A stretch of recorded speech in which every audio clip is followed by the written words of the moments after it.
West is under attack and has become infected with a social and political parasite. The word parasite is apt because of the way that these people operate, often hiding in plain sight under egalitarian banners such as feminism and liberalism, and espousing ideological principles such as diversity and multiculturalism, all the while acting as a corrupting influence within their groups, creating prejudice and divisions where once there was a sense of unity and purpose.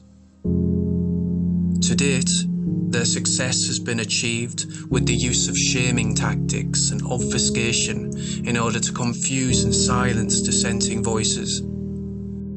They create policies that are illogical or contradictory in nature to further hide and facilitate the placement of like-minded parasites into key positions of government and big business. An example is Google's hiring policy, in which less qualified women and ethnic minorities are hired over more qualified white men, in an effort, they say, to combat discrimination and create equality in the workplace. To combat discrimination, they adopted systemic discrimination. The policy is designed to allow the unequal and discriminatory hiring practice of lesser skilled, yet importantly, ideologically identical men and women. And as a result, Google is now saturated with far-left, postmodernist ideologues, with any dissenters or whistleblowers shamed into silence, threatened with psychological and physical violence, or simply fired. Another example of the far left at work is how the media portray Islamic terrorist attacks. Not only do they hide the ethnicity and religion of the attacker, they conversely give prominent airtime to Muslim leaders who then claim that they are the ones that feel threatened by non-Muslims in the wake of the attacks.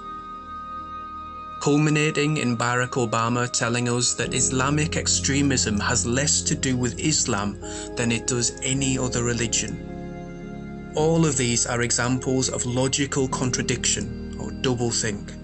They are meant to confuse the majority with contradictory labeling in an effort to obfuscate their insidious agendas, attacking people and cultures and institutions, all the while claiming to be the victims.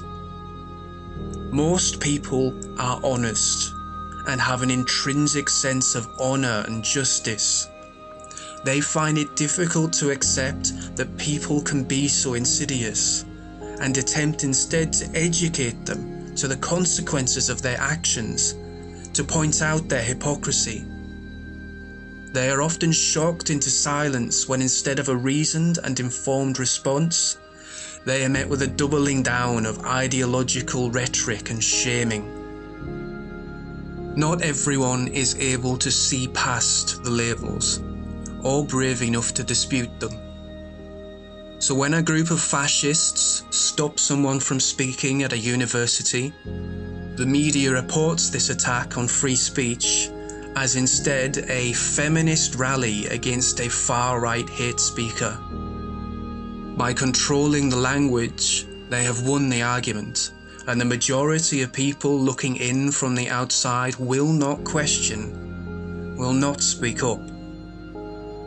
These parasites depend on the uninformed, who listen only to sound bites and clever slogans.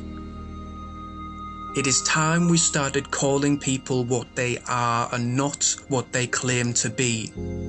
It's time we started decrying the actions of giant corporations when they use discriminatory hiring practices or silence dissenting voices.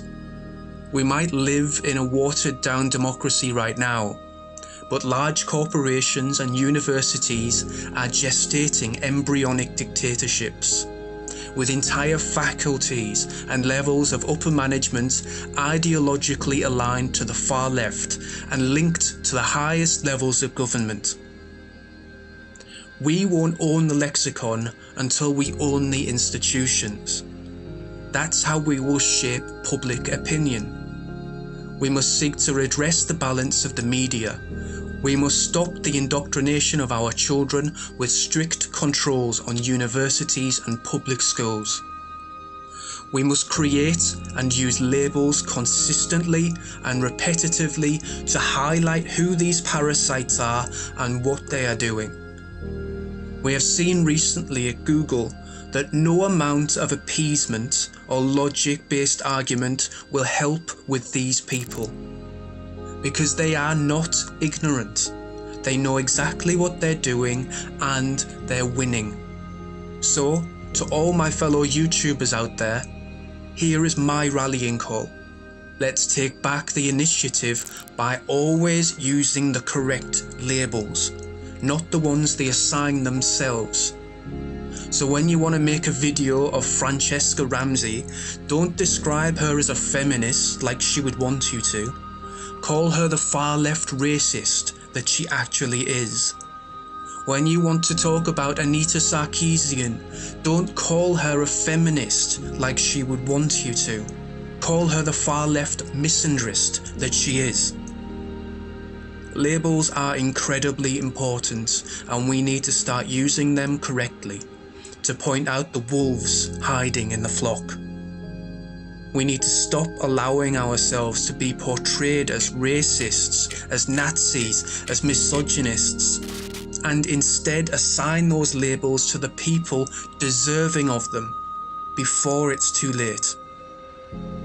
And lastly, point out hypocrisy and double think when you see it. You will be surprised how many people will suddenly find their voice when they hear yours. If what I say strikes a nerve or makes you want to comment, then please do so below. If you want to help me or my channel, please go to Patreon. Every little bit helps, especially now with YouTube clamping down on people like myself who still have a voice. And please, don't forget to subscribe. Take care.